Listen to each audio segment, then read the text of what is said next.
For how long are we going to be slaves in our own country? For how long are we going to allow ourselves to cower in fear because we are afraid to speak out? For how long are we going to allow charlatans tell us how to behave, what to think, and what is right in this country? The government is incompetent, clueless, corrupt, inept, and a failure, and yet they are telling you that to call them incompetent, clueless, corrupt, inept, and a failure, that these are all insults. No, they are not. They are statements of facts. And Buhari's government has failed every citizen in this country. Buhari's government has failed every region in this country. Buhari's government has failed and failed and failed again. Where are the citizens of Nigeria? Where are the trade unions? Where are the professional bodies? Where are the student unions? Where are the religious bodies? Where are the tribal organizations and all of that?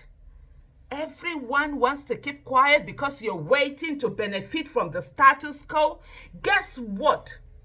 The terrorists do not care where you come from. They do not care what religion you practice. They do not care what color your skin is. They do not care what your gender is or what your age is. They're coming after every one of us.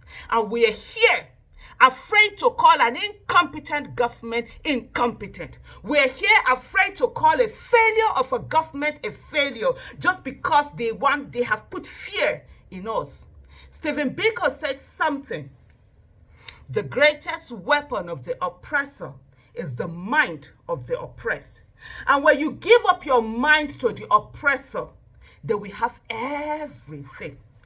All of us, especially those of us who are in their 40s and above, and I'm in that cadre, we should be ashamed of ourselves. We have made our children to be stateless. Stateless not because they do not have a country that they can call their own. Stateless because they do not have a country that they can come to. Our children that are in Nigeria are looking for how to leave the country. Our children that we have sent to schools abroad are looking for wherever they can stay and not come back home.